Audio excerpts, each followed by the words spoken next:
Years from now, people will still talk about the day Barack Obama walked into Donald Trump's office and left him speechless. The air inside the White House that morning felt different, heavier, almost electric. It wasn't the kind of silence that soothes.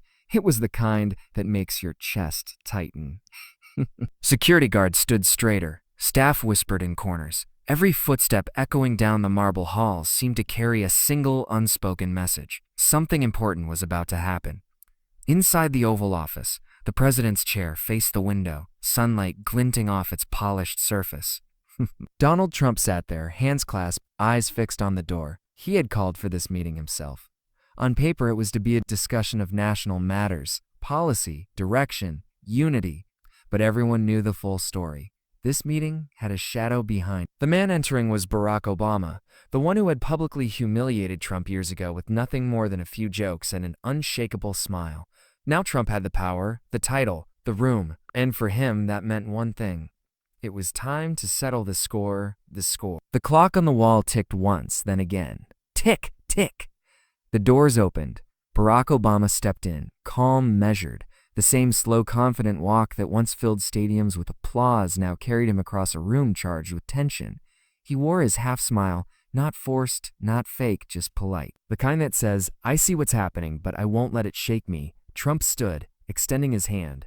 "Barack," he said, a grin that didn't reach his eyes. "And Mr. President," Obama replied, shaking firmly. His tone was respectful, but his posture spoke volumes. This wasn't submission. This wasn't fear. For a brief moment, they simply looked at each other. The room went still again. If you could bottle tension, that moment could have powered the entire White House. Staff lined the walls, pretending to be invisible.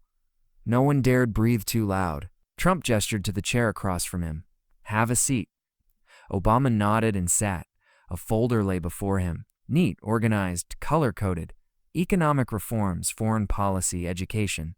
He had come prepared to talk about the nation's future. But Trump had other plans. "How's Michelle?" he asked casually. "She's doing well," Obama replied evenly. "Still inspiring people wherever she goes." Trump nodded, leaning back. "That's good. That's good. That's good." A pause stretched too long, then the smirk. And just like that, the real conversation began. "You know," Trump said, voice dripping with forced charm, "I still get letters about your birth certificate. People really wonder about that, don't they?" The room froze. Every eye darted to Obama. There it was, the move everyone feared, the topic that had started it all. But Obama didn't flinch. Not once. Fingers interlaced, expression calm, eyes meeting Trump's with quiet certainty. The silence stretched. Trump's grin widened, waiting for a reaction. Obama exhaled softly. "You're still on that?" The simple line cut sharper than any insult. Trump chuckled, pretending it didn't sting.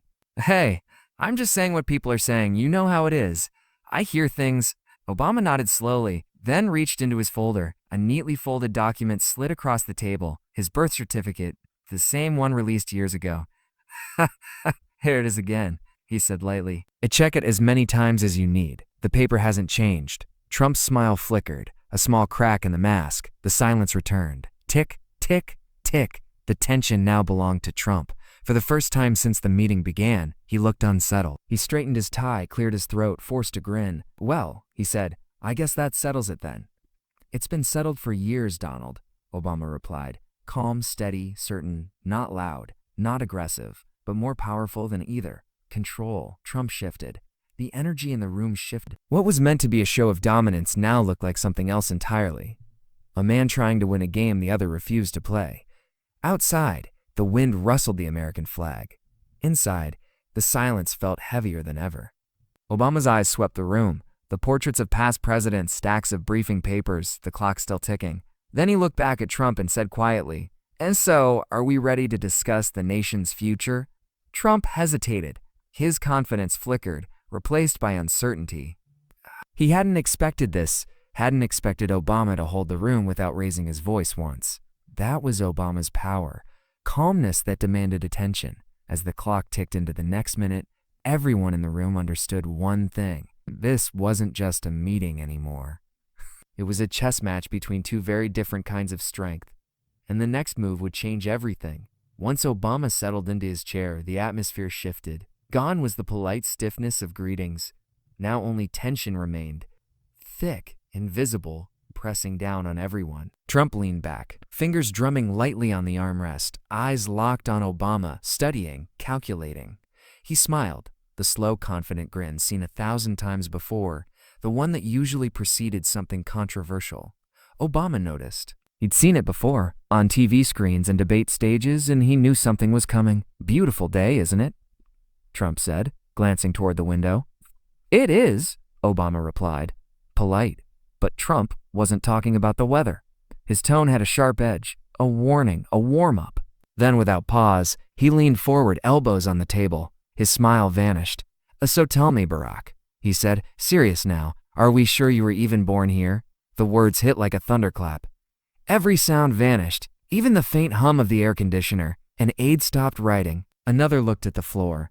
Obama didn't move, and not a twitch. Trump pressed on, sensing the silence. "You know, a lot of people still wonder. I mean, there are questions. They come to me all the time and say, 'Mr. President, are we really sure about Obama?'" He chuckled, pretending casualness, but everyone knew it wasn't casual. This was his opening move, meant to provoke, to unsettle.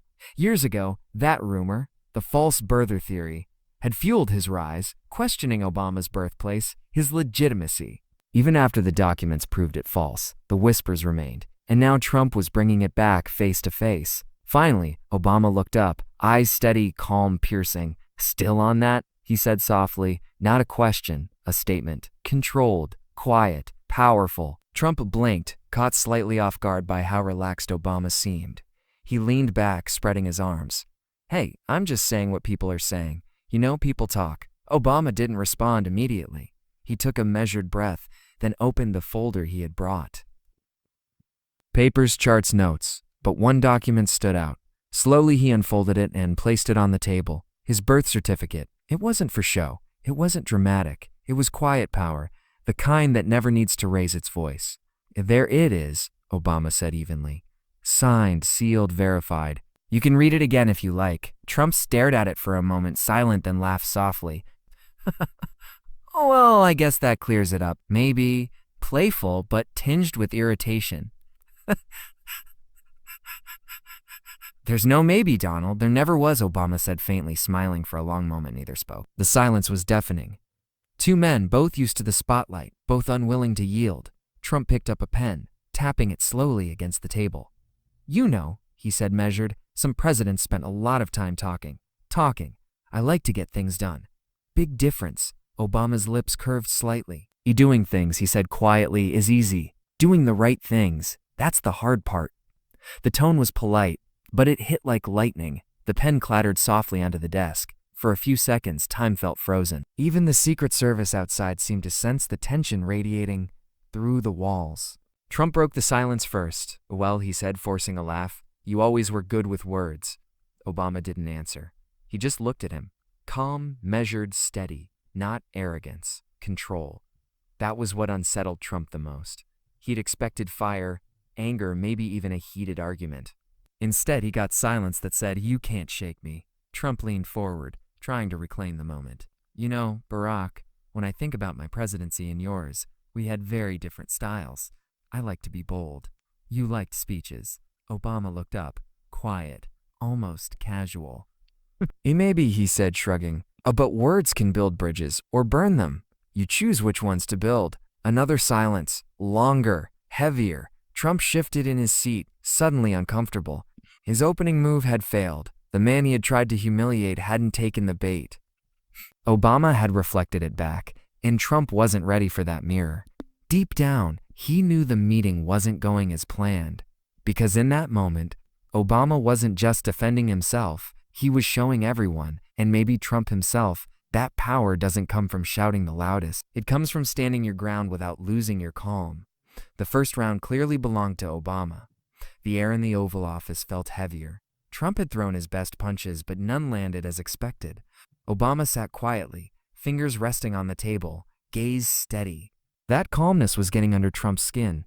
He cleared his throat, shifting, searching for another jab. But before he could speak, Obama leaned forward slightly, small, almost casual, but perfect in timing. "Donald," he said, low and measured, "you and Ivanka have a son, right?"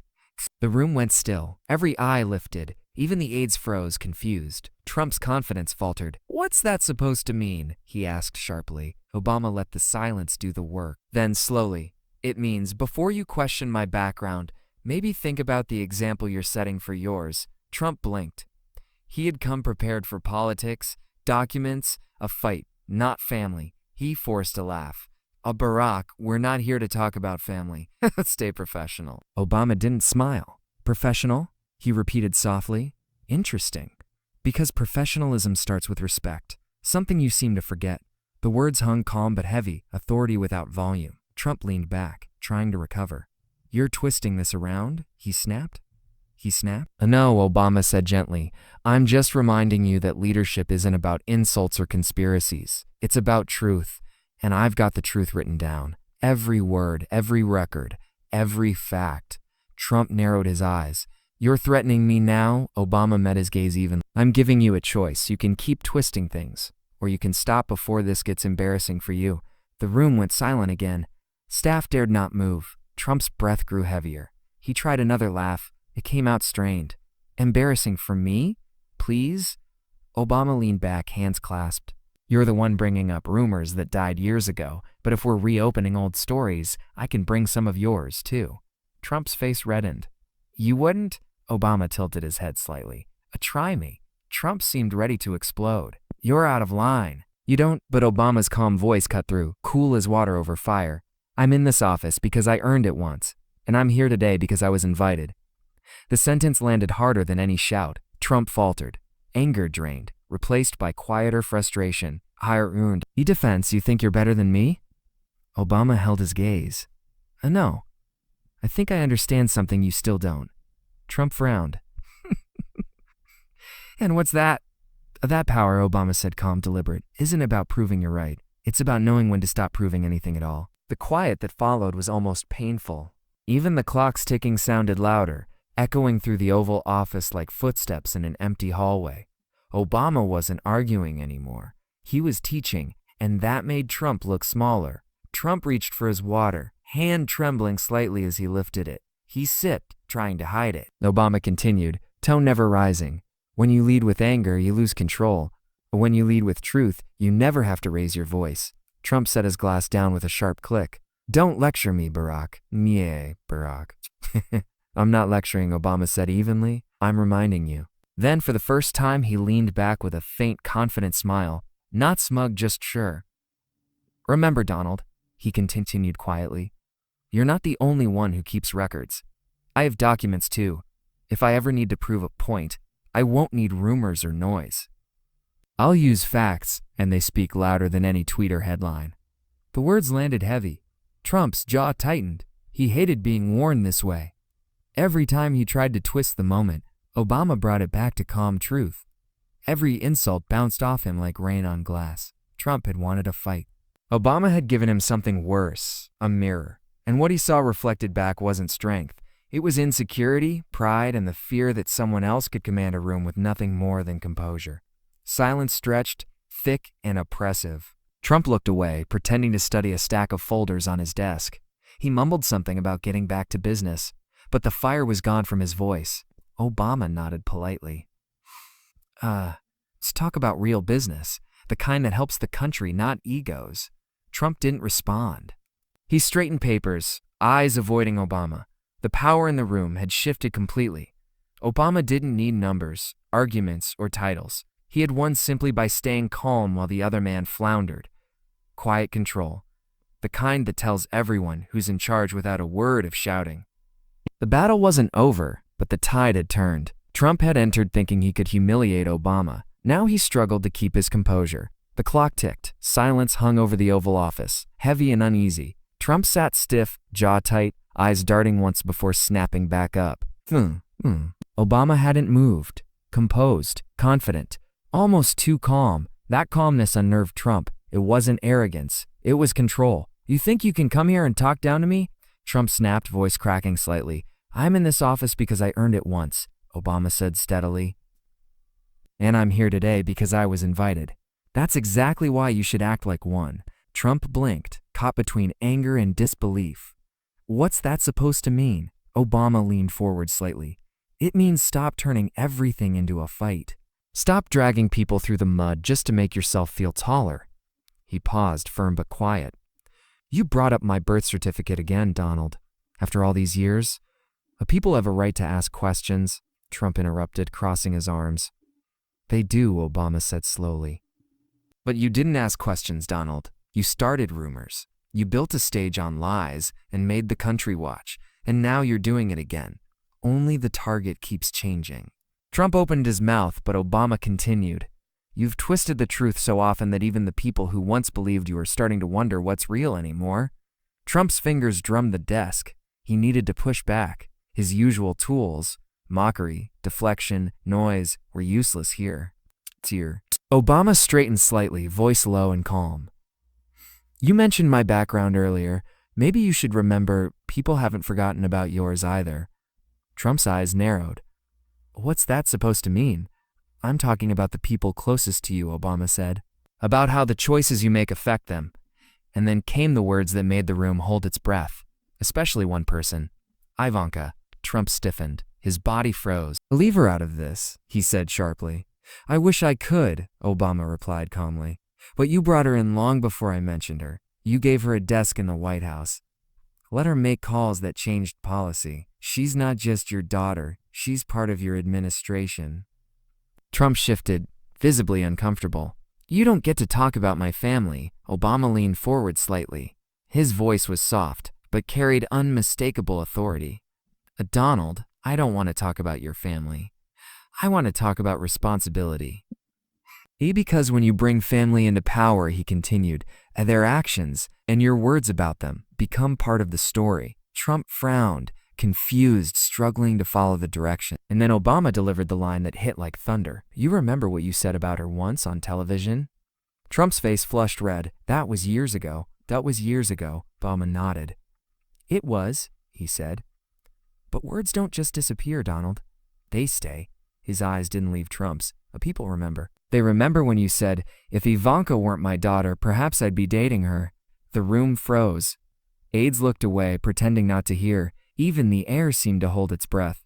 Obama let the words hang. No explanation, no follow-up. Just silence, the kind that forces reflection, the kind that makes a man face his own echo. Trump's voice finally broke through, shaky. That's not what I meant. It was a joke. You're twisting my words. Obama didn't react. No smirk, no gloat. That's what you always say, he said softly. Every time the truth gets uncomfortable, it's a joke. Every time facts surface, it's someone else's fault. Trump's hands clenched into fists. You think you're perfect? You think you can come in here and lecture me? No, Obama replied quietly. I'm not perfect. But I learned something in that chair you're sitting in. Leadership isn't about being perfect. It's about being honest. It's about owning your words before they own you. Trump fell silent. He wanted to argue, but the words wouldn't come. Obama stood slowly, deliberately, buttoning his jacket. His eyes never left Trump. I came here for a discussion about the country, he said. But instead, I got the same circus you've been running since day one. Trump rose too, almost mechanically, as if pride demanded it. He extended a hand. Let's just move on, he muttered. Obama looked at the hand, paused, then shook his head gently. Moving on doesn't mean pretending nothing happened, he said softly. It means learning from it. I hope someday you do. Without another word, he turned and walked toward the door. No raised voice, no dramatic exit. Just quiet steps echoing through the most powerful office in the world. At the doorway, he paused, not looking back. The truth doesn't need permission to exist, Donald. It just does. Then he left. The door closed with a dull click louder than any argument. Trump rose. His outstretched hand lingered midair. The room, once electric with tension, now felt cold still. For the first time that day, Trump had no comeback. Deep down, he knew he had lost. Not to a title, but to truth. The heavy Oval Office door closed with a quiet click that echoed through the White House. Out of his eye, aides exchanged nervous glances. Trump remained behind his desk, hands slowly curling back into fists, his face flushed, breathing uneven. But his eyes told a different story. The room that had felt like his stage now seemed smaller, quieter. A single sentence lingered. The truth doesn't need permission to exist. Trump glanced at the window. The late afternoon sun faded. Outside, the American flag fluttered. For a moment, he looked almost reflective. Almost. Then his expression hardened. "Get me my schedule," he muttered. Even his words lacked bite. The meeting meant to humiliate Obama had ended in silence, and that silence said everything.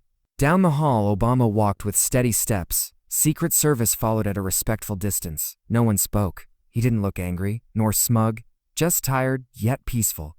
He had done what needed to be done. A staffer hesitated. Sir, are you okay?" Obama smiled faintly. "I'm fine," he said. "But I hope the country will be too." Outside, the sky blazed gold and orange, almost symbolic. Obama stopped, looking up at the flag. No words were needed. His expression said it all: pride, patience, and the quiet sadness of someone who loves enough to be disappointed. He understood that the conversation wasn't about him. It was about truth, leadership, and the cost of power when it forgets its purpose. He breathed deeply, reflecting on how leadership had changed, how politics had become performance, and how honesty had become controversial. The truth doesn't depend on belief, it just is. Later that evening, in a quiet interview, Obama was asked about leadership. He smiled that calm, knowing smile. "A leadership isn't about being the loudest in the room," he said. "It's about being the one who listens when no one else wants to." "Easy to throw insults," he continued. "Easy to spread rumors. But it takes strength to stay calm when others lose control. Real strength doesn't come from shouting. It comes from standing on truth, especially when it's hard." He leaned back, reflective, like a teacher passing down a lesson. "When I was in office, I made mistakes. I own them. That's what honesty demands, even when it's uncomfortable. Integrity isn't about how you act when cameras are on. It's about who you are when no one's watching."